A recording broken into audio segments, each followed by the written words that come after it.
ਉਹ ਅਸੀਂ ਇੱਕ ਪ੍ਰੋਜੈਕਟ ਸ਼ੁਰੂ ਕਰ ਰਹੇ ਹਾਂ ਜੀ। ਉਹਦੇ 'ਚ ਅਸੀਂ ਸਾਹੀਵਾਲ ਚੋਲਸਤਾਨੀ ਤੇ ਮੁਕਾਮੀ ਬਰੀਡਾਂ ਲੈ ਕੇ ਨਾ ਤਾਜ਼ੀਆਂ ਸੂਈਆਂ ਉਹ ਅਸੀਂ ਅਨਮੋਲ ਵਾਲੀ ਘਰ ਉਹ ਸਾਡਾ ਪ੍ਰੋਜੈਕਟ ਇਹ ਵੇ ਕਿ ਅਸੀਂ ਉਹਨਾਂ ਦੇ ਬੱਚਿਆਂ ਨੂੰ ਦੁੱਧ ਜਿਹੜਾ ਨਾ ਚੋਣਾ ਨਹੀਂ, ਮਜਬੂਰੀ ਹੁੰਦੀ ਹੈ 2-3 ਦਿਨ 4 ਦਿਨ ਜੇ ਕੋਈ ਥੋੜਾ ਬਹੁਤ ਦੁੱਧ ਬਚਦਾ ਉਹ ਕੱਢਣਾ ਪੈਂਦਾ, ਉਸ ਤੋਂ ਬਾਅਦ ਅਸੀਂ ਉਹਨਾਂ ਨੂੰ ਦੁੱਧ ਨਹੀਂ ਕੱਢਣਾ। ਅਸੀਂ ਇਹ ਪ੍ਰੈਕਟੀਕਲ ਅੱਗੇ ਵੀ ਮੈਂ ਸਾਰਾ ਪ੍ਰੈਕਟੀਕਲ ਹੀ ਦਿਖਾਉਂਦਾ ਰਿਹਾ, ਪਰ ਕਿਉਂਕਿ ਪ੍ਰੋਜੈਕਟ ਪੂਰਾ ਲੈਦਾ ਹੋਏਗਾ ਨਾ ਉਹ ਦਿਖਾਵਾਂਗੇ ਜੀ ਇਹ ਬੱਚੇ ਖੋਲੇ ਤੇ ਆ ਪੀ ਗਏ ਜੇ, ਇਹ ਢੱਕ ਤੇ ਇਹ ਇਹਨਾਂ ਨੂੰ ਇਹ ਚੀਜ਼ ਪਾਈ ਹੋਈ ਹੈ ਇਹ ਖਾਣਗੇ। 10-20 ਮਿੰਟ ਰੋਜ਼ ਉਹਨਾਂ ਨੂੰ ਨਾ ਉਹ ਦੱਸਾਂਗੇ, ਉਹਨਾਂ ਨੂੰ ਦੱਸਾਂਗੇ ਕਿ ਵੀ ਇਹ 1 ਨੰਬਰ ਗਾਂ ਦੀ ਇਹ ਕੰਡੀਸ਼ਨ, ਇਹਨੂੰ ਇਹ ਸੀਮਨ ਰੱਖਿਆ, ਇਹਦਾ ਇਹ ਬੱਚਾ ਹੈ, ਇਹਨੂੰ ਇਹ ਸੀਮਨ ਰੱਖਿਆ, ਇਹਦਾ ਇਹ ਬੱਚਾ ਹੈ, ਇਹ ਰਿਜ਼ਲਟ ਹੈ। ਉਹ ਪੂਰਾ ਇੱਕ ਪ੍ਰੋਜੈਕਟ ਹੈ, ਉਹਦੇ ਤੋਂ ਵੀ ਇਨਸ਼ਾਅੱਲਾ ਲੋਕਾਂ ਨੂੰ ਫਾਇਦਾ ਹੋਏਗਾ। ਤੇ ਮੈਂ ਸਮਝਦਾ ਕਿ ਅਗਰ ਲੋਕਾਂ ਨੇ ਇਹ ਅਡਾਪਟ ਕਰ ਲਿਆ ਨਾ, ਸਾਡੀ ਡੇਅਰੀ ਇੰਡਸਟਰੀ ਵੀ ਤਰੱਕੀ ਕਰੇਗੀ, ਕਿਸਾਨ ਵੀ ਤਰੱਕੀ ਕਰੇਗਾ, ਮੇਰਾ ਪਾਕਿਸਤਾਨ ਵੀ ਤਰੱਕੀ ਕਰੇਗਾ। ਸਾਡੇ ਮੁਲਕ ਨੂੰ ਗੋਸ਼ਤ ਦੀ ਬੜੀ ਜ਼ਰੂਰਤ ਹੈ, ਐਕਸਪੋਰਟ ਵੀ ਅਸੀਂ ਕਰ ਸਕਦੇ ਹਾਂ, ਡਿਮਾਂਡ ਬੜੀ ਦੁਨੀਆ 'ਚ, ਪਰ ਕੀ ਅਸੀਂ ਉਹ ਸਾਡੀਆਂ ਹੱਡੀਆਂ ਕੋਈ ਲੈਂਦਾ ਹੀ ਨਹੀਂ ਗਾ। ਉਹ ਹੱਡੀਆਂ ਲੈਂਦਾ ਹੀ ਨਹੀਂ, ਹੱਡੀਆਂ ਕੋਈ ਲੈਂਦਾ ਹੀ ਨਹੀਂ ਗਾ। ਉਹ ਹੱਡੀਆਂ ਲੈਂਦਾ ਹੀ ਨਹੀਂ। ਅਗਰ ਉਹ ਪ੍ਰੋਪਰ ਗੋਸ਼ਤ ਹੋਵੇ, ਇਹ ਹੁਣ ਅਨਮੋਲ ਹੈ, ਇਹਨੂੰ ਤੁਸੀਂ ਪਕਾ ਕੇ ਖਾਓ, ਇਹਦਾ ਸਵਾਦ ਹੀ ਹੋਰ ਹੋਣਾ। ਆਮ ਤੁਸੀਂ ਕੁਰਬਾਨੀ ਤੇ ਗੋਸ਼ਤ ਖਾਂਦੇ ਹੋ, ਕਸਾਈ ਵਾਲੇ ਗੋਸ਼ਤ ਦਾ ਮਜ਼ਾ ਹੁੰਦਾ ਕਿਉਂਕਿ ਵਸ ਲੱਗਦੇ ਤੁਸੀਂ ਕੁਰਬਾਨੀ ਤੇ ਅੱਛਾ ਜਾਨਵਰ ਲੈ, ਲਾਲ ਸੁਰਖ ਸੋਹਣਾ ਗੋਸ਼ਤ ਨਿਕਲਦਾ, ਉਹਦਾ ਮਜ਼ਾ ਹੀ ਹੋਰ ਹੁੰਦਾ। ਇਸ ਤਰ੍ਹਾਂ ਹੀ ਹੈ, ਤੁਸੀਂ ਜਦੋਂ ਇਹ ਸੰਭਾਲ ਕੇ ਉਹਨਾਂ ਨੂੰ ਸੇਲ, ਇਹ ਹੁਣ ਜਿਹੜੀ ਕੰਪਨੀਆਂ ਲੈਂਦੀਆਂ ਨੇ ਫੈਕਟਰੀਆਂ ਵਾਲੇ ਕੱਟੇ, ਉਹ ਇਸ ਲਈ ਗੋਲ ਕੱਟਾ ਲੈਂਦੀਆਂ ਸਰ। ਨਾਲੇ ਕੰਪਨੀ ਨੂੰ ਫੀਜ਼ੀਬਲ ਹੀ ਨਹੀਂ ਹੈਗਾ। ਸਾਡੇ ਪਾਕਿਸਤਾਨ ਦਾ ਐਵਰੇਜ ਹੈ 8 ਜਾਨਵਰ ਇੱਕ ਬੰਦੇ ਤੋਂ। ਕੰਪਨੀਆਂ ਨੂੰ ਫੀਜ਼ੀਬਲ ਹੈਗਾ ਕਿ ਉਹ ਟਰੱਕ ਭੇਜਣ, ਟਰੱਕ ਇੱਕ ਬੰਦੇ ਤੋਂ ਭਰੇ। ਹਾਂ, ਇੱਥੇ ਹੁੰਦਾ 10 ਬੰਦਿਆਂ ਕੋਲੋਂ ਲੈ ਕੇ ਤੇ ਇੱਥੋਂ ਟਰੱਕ, ਉਹ ਫਿਰ ਹਰ ਬੰਦੇ ਦੀ ਆਪਣੀ ਬੋਲੀ ਹੈ। ਹਾਂਜੀ, ਕਾਸਟ ਕੱਟੇ ਦੀ ਕਾਸਟ ਨਾਲੋਂ ਉਹਦਾ ਟਰਾਂਸਪੋਰਟੇਸ਼ਨ ਵੱਧ ਜਾਂਦੀ।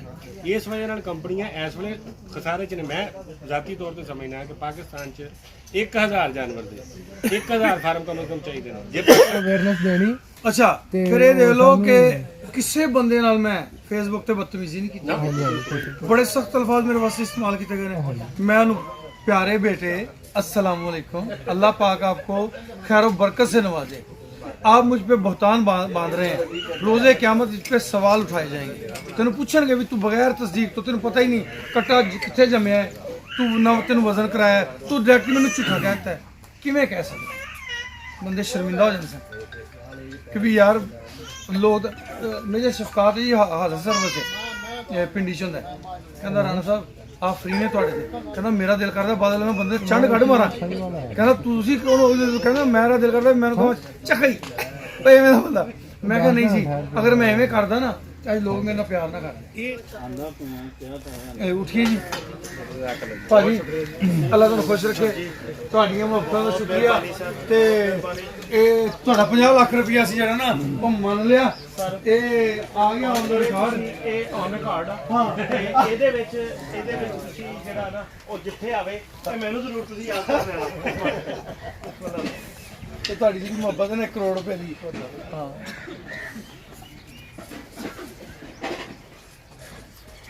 ਮੁੰਡਿਓ ਤੁਹਾਡੀ ਲਿਆਸ ਨੂੰ ਕਹੋ ਜੀ ਭਾਵੇਂ ਬਿਸਮਿਲ੍ਲਾ ਪੜ੍ਹ ਕੇ। ਤੁਸੀਂ ਖਾਣਾ ਖਾ ਲਓ। ਹਾਂ ਖਾ ਲਓ ਅਸੀਂ ਹੋਰ 2 ਮਿੰਟ ਬਹਿ ਜੰਨੇ ਆ, ਕੋਈ ਇਸ਼ੂ ਨਹੀਂ, ਈਜ਼ੀ ਖਾ ਲਓ ਅਸੀਂ ਬਹਿ ਜਾਂਦੇ। ਖਾਣਾ ਖਾਓ। ਤੁਸੀਂ ਯਾਰ ਆਪਣਾ ਅਖਤਰਾਬਾਦ ਤੋਂ ਪਹਿਲੇ ਕਿਧਰ ਰੁਕਣਾ ਹੈ? ਲਿਆਸ ਨੂੰ ਬੁਲਾਣਾ ਭਾਈ, ਲਿਆਸ ਭਾਈ ਮੁਰਜ਼ਾ ਬੈਠੋ ਤੁਸੀਂ ਬਾਹਰ ਜਾ।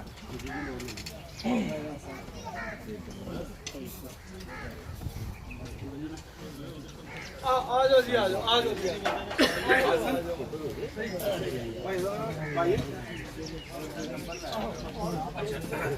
ਭਾਈ ਨੰਬਰ ਦਿਓ, ਉੱਪਰ ਦਾ ਪਾਣੀ ਦੇ ਪਾਣੀ ਥੋੜਾ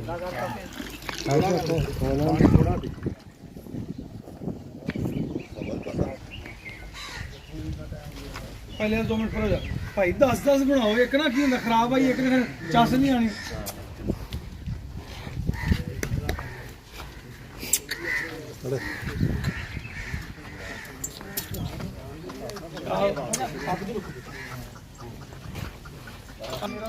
ਐਕਚੁਅਲੀ ਨੰਬਰ ਤਾਂ ਮੈਨੂੰ ਦੇ ਗਿਆ ਸਰ, ਨੰਬਰ ਸਾਇਲੈਂਟ ਤੇ ਲਗਾ ਹੋਣਾ, ਬਲਕਿ ਉਹ ਫਲਾਈਟ ਮੋਡ ਮੇਰੇ ਕੋਲ ਹੈ, ਮੇਰੇ ਕੋਲ।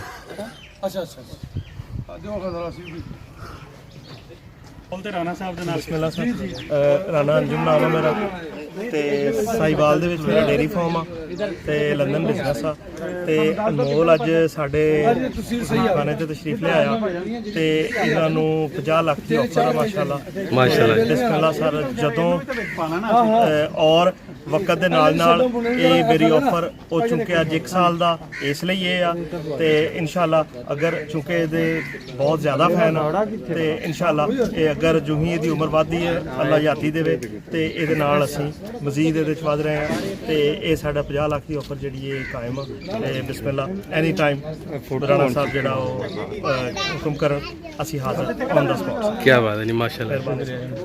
ਥੋੜਾ ਨਹੀਂ ਮਿਲਿਆ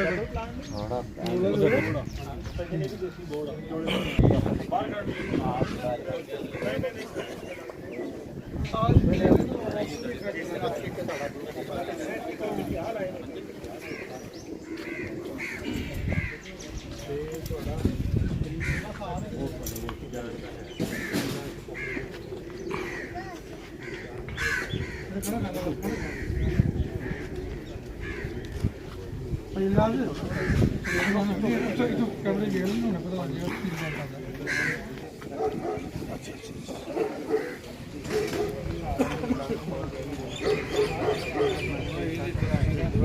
ਕਿ ਬਹੁਤ ਸਾਰੇ ਦੋਸਤ ਸਾਡੇ ਸੋਚਦੇ ਜਾਂ ਕਰਦੇ ਚਲੇ ਅਸੀਂ ਮਤਲਬ 7-8 ਜਨਰੇਸ਼ਨ ਤੋਂ ਆਪਣੇ ਆਪ ਨੂੰ ਫਾਰਮਰਸ ਕਹਿੰਦੇ ਹਾਂ। ਮੈਂ ਫਾਰਮਰ ਫੈਮਿਲੀ ਤੋਂ ਬਿਲੋਂਗ ਕਰਨਾ। ਜਾਨਵਰ ਸਾਰੇ ਜਾਨਵਰ ਹੁੰਦੇ ਨੇ ਲੇਕਿਨ ਸਾਡਾ ਇਮਾਨ ਬਸ ਇਹੀ ਹੈ ਕਿ ਮਤਲਬ ਮੈਕਸਿਮਮ ਇਹ ਜਾਨਵਰ ਦੀ ਆਊਟਪੁੱਟ ਹੁੰਦੀ ਹੈ ਕਿ ਜੀ ਉਹ ਕਿੰਨਾ ਦੁੱਧ ਸਾਨੂੰ ਪਿਲਾ ਸਕਦਾ ਟਾਈਮ 'ਚ ਤੇ ਇਹਨੂੰ ਬਸ ਠੀਕ ਹੈ ਇਹ ਮਤਲਬ ਚੱਲ ਪਿਆ ਕੰਮ, ਇਹਨੂੰ ਛੋੜ ਦਿਓ, ਇਹਨੂੰ ਮਤਲਬ ਦੂਸਰੇ ਦਿਨ ਚੌਥੇ ਦਿਨ ਸ਼ੁਰੂ ਕਰ ਦਿਓ ਵੀ ਸਾਡਾ ਕੁਝ ਕਿਲੋ ਸੇਲ, ਕਿਉਂਕਿ ਸਾਡੀ ਕੈਪੈਸਿਟੀ ਸਾਡੀ ਅਰਨਿੰਗ ਹੀ ਇੰਨੀ ਕੁ ਹੁੰਦੀ ਹੈ ਵੀ ਜਿਹੜਾ ਕਿਲੋ ਸਾਨੂੰ ਬਚਣਾ ਹੈ ਉਹ ਹੀ ਸਾਡੀ ਅਰਨਿੰਗ ਹੈ। ਸਾਡੀ ਸੋਚ ਇੱਥੇ ਤੱਕ ਮਹਿਦੂਦ ਹੈ, ਚਾਹੇ ਉਹ ਪੜ੍ਹੇ ਲਿਖੇ ਲੋਕ ਨੇ ਚਾਹੇ ਉਹ ਇਹ ਜੀ ਮੈਂ ਤੁਹਾਨੂੰ ਜਾ ਕੇ ਨਾ ਰਸਤੇ 'ਚ ਜਦੋਂ ਨਿਕਲਾਂਗਾ ਨਾ ਤੇਰਾ ਸਕੂਨ ਹੋ ਗਿਆ ਫਿਰ ਹੁਣ ਦੋਸਤ ਗੱਲਾਂ ਕਰਦੇ ਤੇ ਮੈਂ ਮੋਬਾਈਲ ਲੱਗਾ ਮੁਨਾਸਬ ਨਹੀਂ ਲੱਗਦਾ। ਇਹ ਹੀ ਗੁਫ਼ਤਗੂ ਹੁੰਦੀ ਰਹੀ ਜੀ। ਅਸੀਂ ਨਾ ਰਾਜ਼ਕ ਮੱਝਾਂ ਨੂੰ ਕੱਟਿਆਂ ਨੂੰ ਗਾਵਾਂ ਨੂੰ ਸਮਝਦੇ ਹਾਂ, ਰਾਜ਼ਕ ਅੱਲਾ ਦੀ ਜ਼ਾਤ ਹੈ। ਅਸੀਂ ਤੁਸੀਂ ਅੱਲਾ ਦੀ ਮਖਲੂਕ ਸਮਝ ਕੇ ਦੀ ਖਿਦਮਤ ਕਰੋ, ਰਿਜ਼ਕ ਤੇਰਾ ਲੱਗ ਜਾਏ, ਰਿਜ਼ਕ ਕਿਸ ਕਮੀ ਨਹੀਂ ਆਉਂਦੀ। ਬਲਕਿ ਅਸੀਂ ਇਹਨਾਂ ਦਾ ਇੱਕ ਹੋਰ ਬੜਾ ਪਿਆਰਾ ਜਾਨਵਰ ਸੁਲਤਾਨ, ਉਹਦੇ ਤੋਂ ਇੰਪ੍ਰੈਸ ਹੋ ਕੇ ਅਸੀਂ ਵੀ ਸੁਲਤਾਨ ਪਾ ਰਹੇ, ਪਰ ਉਹ ਸੁਲਤਾਨ ਦਾ ਅਸ਼ਰ ਰਸ਼ੀਦ ਵੀ ਨਹੀਂ ਹੈ ਕਿਉਂਕਿ ਅਸੀਂ ਸਿਰ ਆਪਣੇ ਕੰਮ ਤੇ ਲੱਗੇ ਹਾਂ। ਚਲੋ ਜੀ ਕੋਈ ਨਹੀਂ। ਸੁਲਤਾਨ ਖਾਂਦਾ ਹਰਾਮ।